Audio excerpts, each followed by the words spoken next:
अध्याय 1 संस्थागत ट्रेडिंग का रहस्य। मार्केट एक ऐसा युद्ध क्षेत्र जहां हर कोई पैसा कमाने आता है, लेकिन जीतते वही हैं। मार्केट को उसके अंदर से समझते हैं, न कि सिर्फ उसके भाव देखकर। इसी समझ को कहते हैं यानी संस्थागत दृष्टिकोण। जहां आम ट्रेडर चार्ट पर कैंडल देखते हैं, वहीं संस्थागत ट्रेडर चार्ट के पीछे का ऑर्डर फ्लो देखते हैं, यानी पैसा कहाँ जा रहा है, कौन खरीद रहा है, कौन बेच रहा और किस स्तर पर बड़ी चालें चल रही हैं। बैंक, हेज फंड और बड़े निवेशक मार्केट को रिटेल ट्रेडर्स के खिलाफ नहीं, बल्कि उनकी कमजोरी के अनुसार खेलते हैं। वे जानते हैं जहां भी भीड़ है वहां लिक्विडिटी है, और वहीं पर वे अपने बड़े ऑर्डर एग्जीक्यूट करते हैं। संक्षेप में, इंस्टीट्यूशनल ट्रेडिंग का मतलब है मार्केट को उसके मनोविज्ञान और पैसे के प्रवाह से देखना, न कि सिर्फ चार्ट की लाइनों से। अध्याय 2 स्मार्ट मनी बनाम डम्ब मनी। मार्केट में दो ही तरह के खिलाड़ी होते हैं, एक स्मार्ट मनी संस्थान, बैंक, बड़े निवेशक। दो डम्ब मनी रिटेल ट्रेडर्स, जो बिना रणनीति या अनुशासन के ट्रेड करते हैं। जब भी मार्केट में कोई बड़ा मूव आता है ऊपर या नीचे, तो वह पहले स्मार्ट मनी के संचय से शुरू होता है। वे धीरे धीरे पोजीशन बनाते हैं, जबकि रिटेल भीड़ में फंस जाती है। उदाहरण, जब सभी को लगता है कि मार्केट बहुत ऊपर जा रहा है, अब खरीदो, वहीं पर बैंक बेच रहे होते हैं। और जब सब डर कर बेचते हैं, वहीं संस्थान खरीद रहे होते हैं। अध्याय 3 मार्केट स्ट्रक्चर और ऑर्डर ब्लॉक। इंस्टीट्यूशनल ट्रेडिंग की भाषा में सबसे अहम 3 शब्द हैं। 1 मार्केट स्ट्रक्चर, बाजार की रचना। 2 ऑर्डर ब्लॉक, संस्थागत आदेश क्षेत्र। 3 लिक्विडिटी, तरलता या ऑर्डर का जमाव। मार्केट स्ट्रक्चर बताता है कि ट्रेंड कहाँ बदल रहा है। ब्लॉक वह जगह है जहां बड़े खिलाड़ियों ने अपनी एंट्री ली, वही जोन दोबारा ट्रेंड को पलट सकता है। लिक्विडिटी वह जगह है जहां भीड़ की स्टॉप लॉस पड़ी होती है, बैंक वहीं हमला करते हैं। एक स्मार्ट ट्रेडर का काम है इन तीनों को चार्ट पर पहचानना और भीड़ के उलट चलना। मार्केट को हराने के लिए आपको मार्केट की। अध्याय 4 ट्रेडिंग का मनोविज्ञान। जैसे बैंक सोचते हैं, संस्थागत ट्रेडर भावना से नहीं, संभावना से निर्णय लेते हैं। वे जानते हैं कि हर ट्रेड में जीतना जरूरी नहीं, पर लॉन्ग टर्म में सही रहना ही पर्याप्त है। वे नियम मानते हैं, कभी भी एक ट्रेड पर सब कुछ दांव पर लगाना, हर एंट्री से पहले एक एग्जिट तय करना, लॉस को स्वीकार करना बिना भावना के। बैंक डर से नहीं, डेटा से ट्रेड करते हैं। रिटेल लालच से नहीं, अनुशासन से ट्रेड करे, यही जीत की शुरुआत है। अध्याय 5 जीतने की रणनीति। सिस्टम से सोचो, भाव से नहीं। मार्केट एक रिग्ड गेम है, लेकिन जीतने योग्य भी है। संस्थागत खिलाड़ी नियम नहीं बदलते, वे नियमों को समझकर खेलते हैं। रणनीति का सार। 1 मार्केट स्ट्रक्चर पहचानो। 2 लिक्विडिटी कहाँ फंसी है, जानो। 3 ऑर्डर ब्लॉक से एंट्री लो। 4 स्टॉप लॉस वहीं लगाओ जहां भीड़ लगाती है, पर दिशा उलट में। 5 एक ट्रेड नहीं, सिस्टम सोचो। 100 में 60 जीतो, पर हर जीत बड़ी हो। समापन संदेश। मार्केट किसी के खिलाफ नहीं है, वो बस उन लोगों के पक्ष में है जो उसे समझते हैं। संस्थागत ट्रेडिंग कोई रहस्य नहीं, बल्कि दृष्टिकोण है। जब आप मार्केट को बैंकों की तरह देखने लगते हैं, तो धीरे धीरे खेल आपके पक्ष में आने लगता है। संस्थागत ट्रेडिंग का रहस्य वो जो आम ट्रेडर नहीं देख पाते। दोस्तों, मार्केट एक ऐसा युद्ध क्षेत्र है जहां हर मोमबत्ती कैंडलस्टिक के पीछे एक कहानी छिपी होती है। अधिकतर रिटेल ट्रेडर चार्ट पर लाल हरी कैंडल्स देखते हैं, पर बैंक, हेज फंड्स और संस्थागत ट्रेडर उन कैंडल्स के पीछे छिपी मंशा को पढ़ते हैं। यही है इंस्टीट्यूशनल ट्रेडिंग की। मार्केट असल में किसके नियंत्रण में है? मार्केट का असली खेल बड़े खिलाड़ियों के हाथ में होता है, जिन्हें हम कहते हैं स्मार्ट मनी। ये लोग करोड़ों अरबों डॉलर की पूंजी के साथ खेलते हैं। वे मार्केट को चलाते हैं, जबकि आम ट्रेडर बस उस लहर पर सवारी करता है। जब आप खरीदते हैं, वे बेच रहे होते हैं। जब आप डरकर बेचते हैं, वे खरीद रहे होते हैं। यही उनका मनोवैज्ञानिक खेल है। रिटेल ट्रेडर कहाँ गलती करता है? रिटेल ट्रेडर हर जगह वही गलतियां दोहराता है। 1 न्यूज़ देखकर ट्रेड करना। 2 इमोशन के आधार पर बाय या सेल करना। 3 ट्रेंड खत्म होने पर एंट्री लेना। 4 और सबसे बड़ी भूल यह मान लेना कि चार्ट ईमानदार है, जबकि असलियत ये है कि चार्ट झूठ नहीं बोलता पर सच छुपाता जरूर है। संस्थागत ट्रेडर क्या करते हैं? संस्थागत ट्रेडर 4 चीजें गहराई से समझते हैं। 1. लिक्विडिटी, तरलता। उन्हें पता होता है कि रिटेल ट्रेडर कहां पर अपने स्टॉप लॉस लगाते हैं, इसलिए वे जानबूझकर वहां तक प्राइस को ले जाते हैं ताकि छोटे खिलाड़ियों के एसएल हिट हों और वे खुद सस्ते में पोजीशन बना सकें। 2. मार्केट स्ट्रक्चर, ढांचा। वे चार्ट को सिर्फ ऊपर या नीचे नहीं देखते, वे higher highs, lower lows, break of structure जैसे संकेतों से समझते हैं कि स्मार्ट मनी कहां मूव कर रही है। 3. Order blocks. यह वह जगह है जहां बैंकों ने बड़ी मात्रा में ऑर्डर लगाए होते हैं, वही क्षेत्र मार्केट के टर्निंग पॉइंट्स बनते हैं। 4. इम्बैलेंस और फेयर वैल्यू गैप। जहां मार्केट ने जल्दी में मूव किया होता है वहां पर बाद में प्राइस फिल होता है। इसे समझना संस्थागत ट्रेडिंग की सबसे बड़ी कुंजी है। भावनाओं पर नियंत्रण असली हथियार। संस्थागत ट्रेडिंग सिर्फ तकनीक नहीं, यह एक मनोवैज्ञानिक अनुशासन। वे कभी जल्दी अमीर होने की कोशिश नहीं करते। अध्याय 2, स्मार्ट मनी की चाल का असली चेहरा। दोस्तों, मार्केट में हारने वालों की भीड़ इसलिए नहीं बढ़ती कि वे मूर्ख हैं, बल्कि इसलिए कि वे स्मार्ट मनी की चालें नहीं समझते। बैंक और संस्थागत ट्रेडर ऐसे जाल बुनते हैं कि रिटेल ट्रेडर अपनी ही सोच में फंस जाता है। अब आइए इस अदृश्य खेल को परत दर परत समझते हैं। चाल नंबर 1, नकली संकेत का जाल। जब भी किसी चार्ट पर बड़ी रेजिस्टेंस या सपोर्ट लाइन बनती है, रिटेल ट्रेडर सोचता है अगर ये लाइन टूटी तो बड़ी मूव आएगी, और जैसे ही प्राइस उस लेवल को थोड़ा पार करती है वे जल्दबाजी में एंट्री ले लेते हैं। पर असल में बैंक उसी समय अपनी पोजीशन निकाल रहे होते हैं। वे उस जगह फेक ब्रेकआउट बनाकर रिटेल ट्रेडर के स्टॉप लॉस को हिट करवाते हैं और फिर प्राइस उल्टी दिशा में पलट जाती है। यही है स्मार्ट मनी का पहला सबक, हर ब्रेकआउट असली नहीं होता। चाल number 2, liquidity grab. Stop loss की शिकार। संस्थागत ट्रेडर जानते हैं कि रिटेल ट्रेडर कहां एसएल लगाएगा, क्योंकि सब एक जैसी किताबें पढ़ते हैं, एक जैसे पैटर्न्स पर भरोसा करते हैं। तो जब बहुत सारे एसएल एक ही जगह इकट्ठे हो जाते हैं, बैंक वही जगह टारगेट बनाते हैं। उदाहरण के लिए मान लीजिए किसी लेवल पर बहुत सारे लोग बाएं हैं और उनका एसएल नीचे है, तो बैंक जानबूझकर प्राइस को नीचे ले जाकर उनके एसएल ट्रिगर करते हैं और वहीं पर अपनी बाय पोजीशन डालते हैं। यही कारण है कि कई बार आप देखते हैं एसएल हिट हुआ और मार्केट वहीं से उलट गया। वो कोई बदकिस्मती नहीं थी, वो स्मार्ट मनी की चाल थी। चाल नंबर 3, अक्यूमुलेशन और डिस्ट्रीब्यूशन। छुपी हुई तैयारी। मार्केट कभी भी बिना तैयारी के नहीं चलता। जब बैंकों को बाय करनी होती है तो वे पहले जोन बनाते हैं जहां वे धीरे धीरे पोजीशन जमा करते हैं, और जब उन्हें सेल करनी होती है तो वे डिस्ट्रीब्यूशन जोन बनाते हैं जहां वे धीरे धीरे बेचते हैं। रिटेल ट्रेडर इन जोन में बोर होकर ट्रेड छोड़ देता है क्योंकि मार्केट साइडवे है, पर बैंक जानते हैं साइडवे मार्केट ही युद्ध से पहले की शांति है। चाल नंबर 4, न्यूज मैनिपुलेशन। जानकारी नहीं, इरादा मायने रखता है। बड़ी न्यूज आने से पहले मार्केट अक्सर एक दिशा में भागता है और न्यूज के बाद उलट जाता है। क्योंकि बैंकों को पहले से मालूम होता है कि लोग न्यूज पर रिएक्ट करेंगे, इसलिए वे पहले ही ट्रैप बना लेते हैं।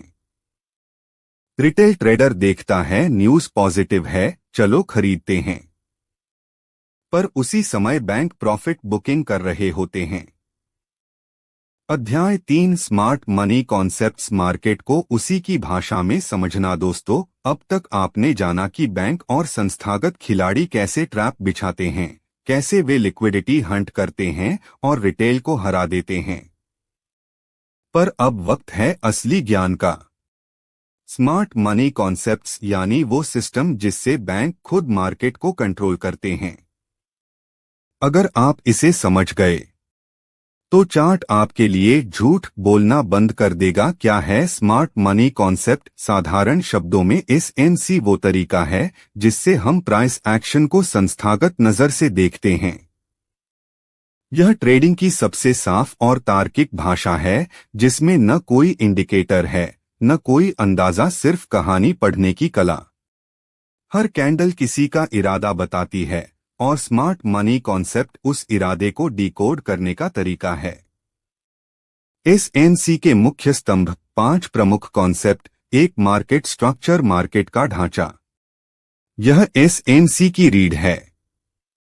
मार्केट हमेशा 3 अवस्थाओं में रहता है: up trend higher high H और higher low L, down trend lower high H और लोअर लो एल, रेंज बटा कंसोलिडेशन, जब दिशा तय नहीं होती, जब मार्केट अपना पैटर्न बदलता है, यानी एच बनाना छोड़कर एल बनाने लगता है, तो इसे कहते हैं ब्रेक ऑफ स्ट्रक्चर। वह क्षण है जब स्मार्ट मनी दिशा बदलने का संकेत देता है।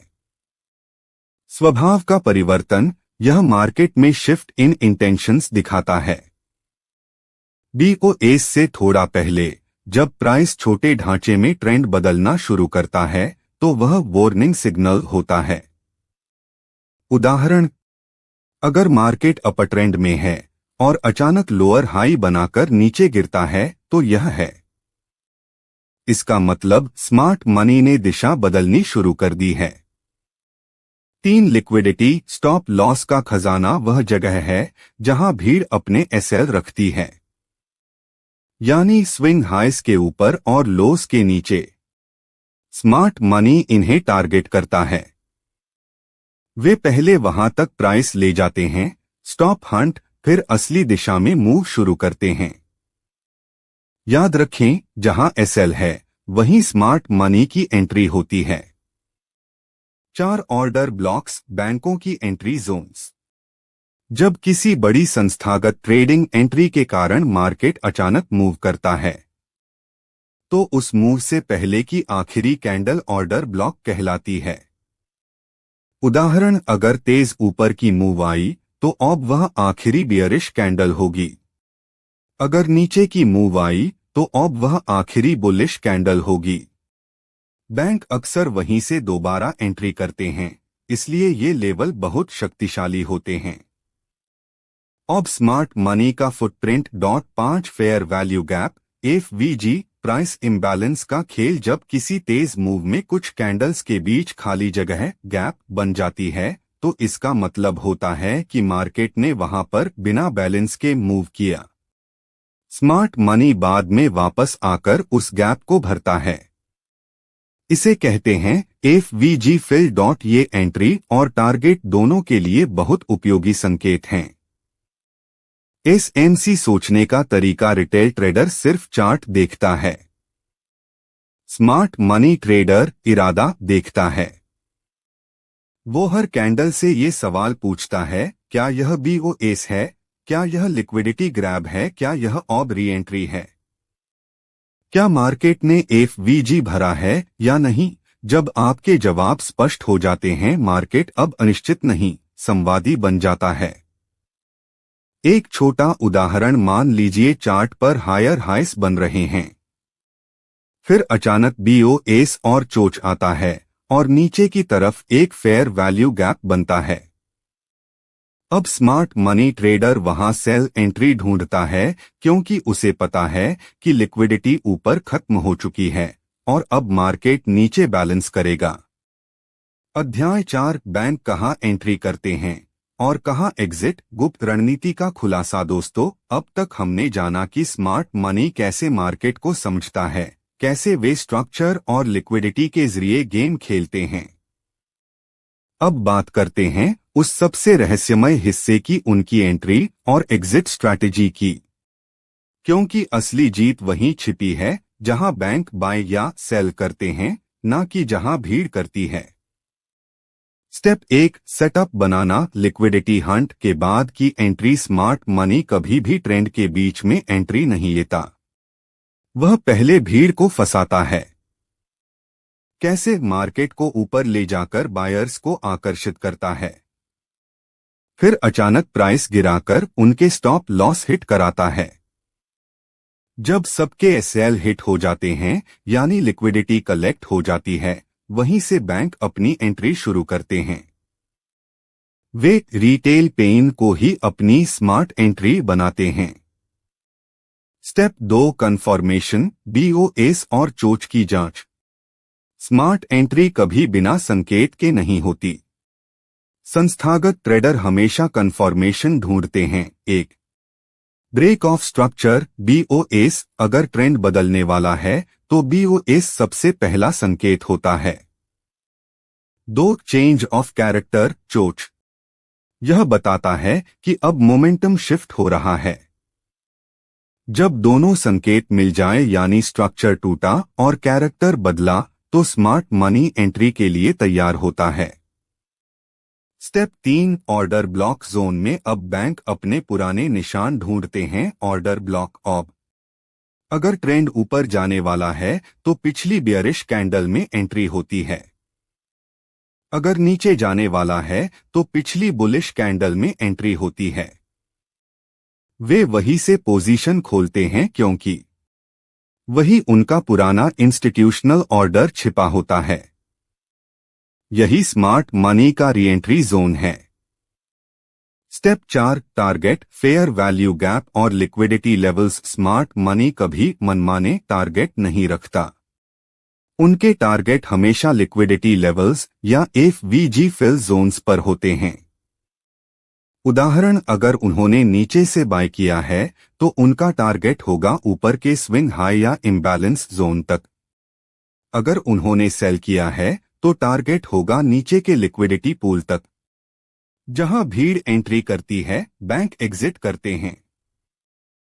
अध्याय 5, रिस्क मैनेजमेंट, वो कला जो बैंक को अमर बनाती है। दोस्तों, अगर आप जानना चाहते हैं कि क्यों बैंक और बड़े संस्थागत खिलाड़ी लाखों ट्रेड में भी कभी बर्बाद नहीं होते, तो इसका जवाब एक ही शब्द में छिपा है, रिस्क मैनेजमेंट, जोखिम प्रबंधन। हर सफल ट्रेडर का पहला नियम है, मार्केट में टिकना जीतने से ज्यादा जरूरी है। एक बैंक का नियम, पूंजी की रक्षा पहले, मुनाफा बाद में। रिटेल ट्रेडर सोचता है, आज कितना कमा सकता हूं। बैंक सोचते हैं, आज कितना खोने से बच सकता हूं। यह फर्क मानसिकता का है। संस्थागत ट्रेडर जानते हैं कि हर ट्रेड में प्रोबेबिलिटी, संभावना होती है, न कि गारंटी। इसलिए वे हर पोजीशन में सिर्फ उतनी ही पूंजी लगाते हैं जितना वे खो सकते हैं, बिना खौफ के। 2, पोजीशन साइजिंग। ट्रेड की डोज तय करना हर ट्रेडर की सबसे बड़ी भूल होती है। हर ट्रेड में समान मात्रा लगाना, पर बैंक ऐसा नहीं करते। वे हर सेटअप की क्वालिटी के अनुसार पोजीशन साइज तय करते हैं। अगर सेटअप कमजोर है, छोटी मात्रा। अगर सेटअप मजबूत और कंफर्म्ड है, थोड़ी बड़ी मात्रा। वे अवसर नहीं, संभावना पर निवेश करते हैं। 3, रिस्क टू रिवॉर्ड रेशियो, गणित जो हर बार जीतता है। संस्थागत ट्रेडर कभी 1:1 रेशियो पर ट्रेड नहीं करते। उनका औसतन लक्ष्य होता है 1:3 या उससे अधिक।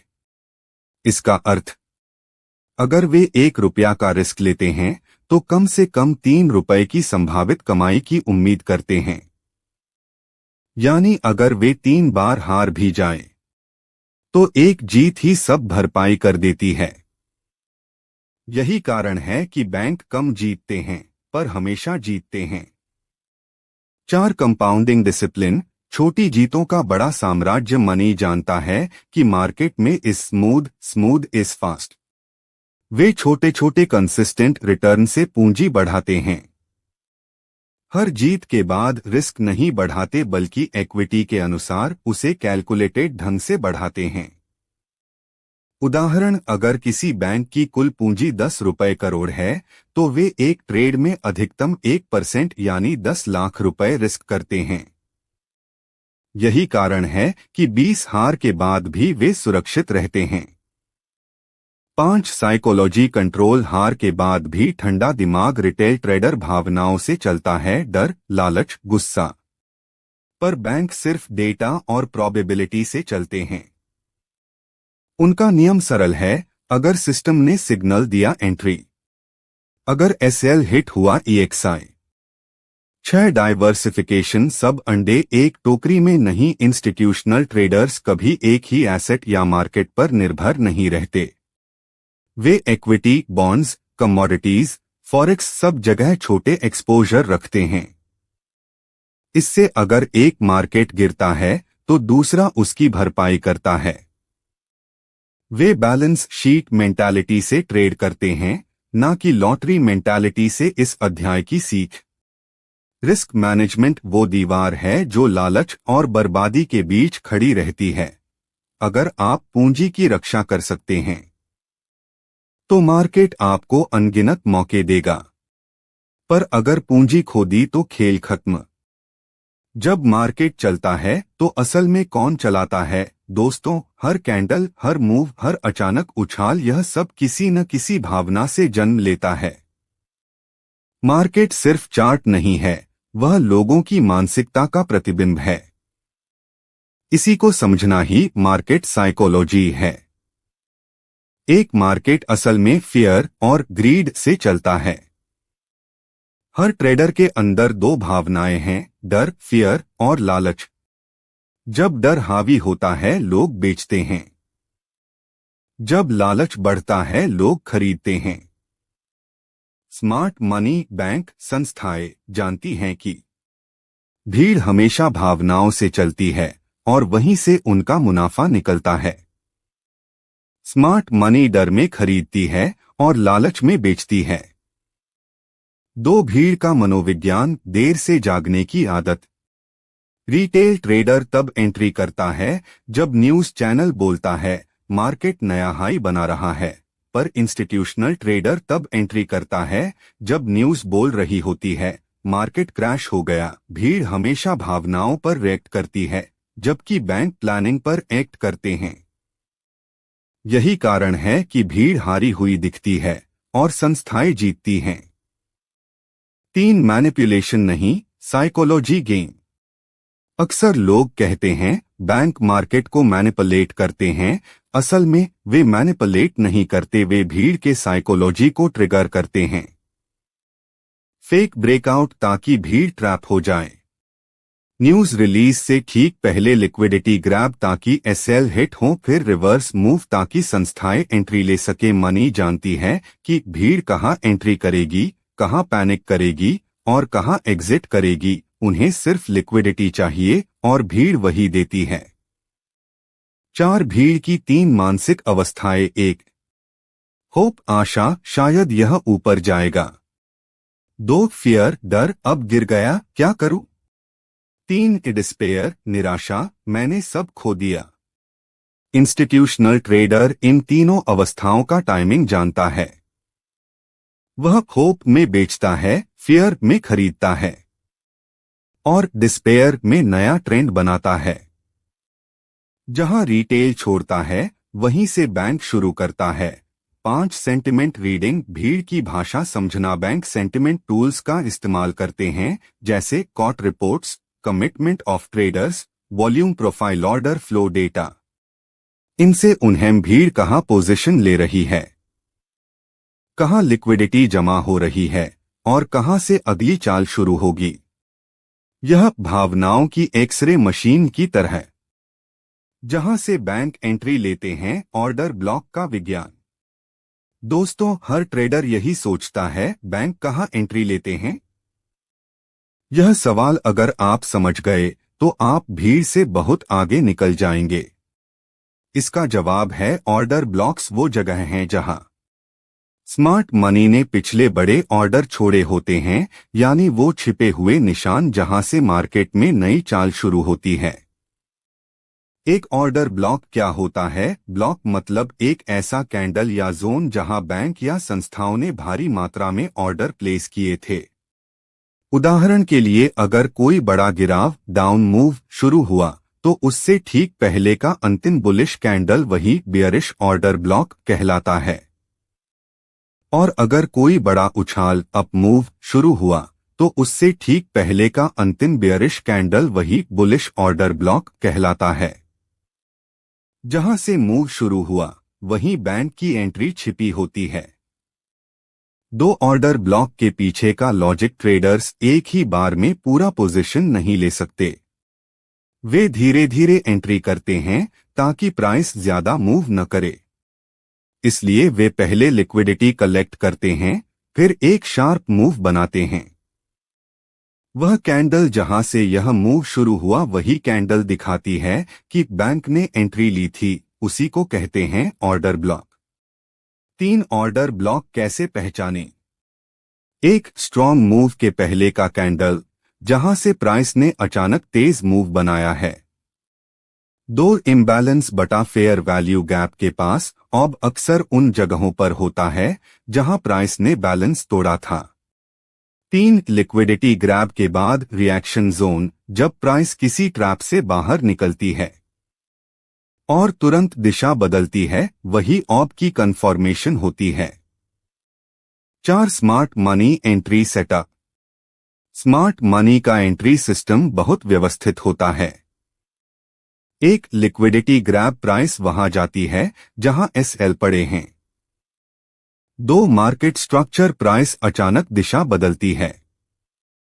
Step 3. Order block rates, price वापस उसी ऑब को रीटेस्ट करती है। 4. कन्फर्मेशन ENTR, वहीं से स्मार्ट मनी एंट्री लेकर एक्सपांशन शुरू करती है।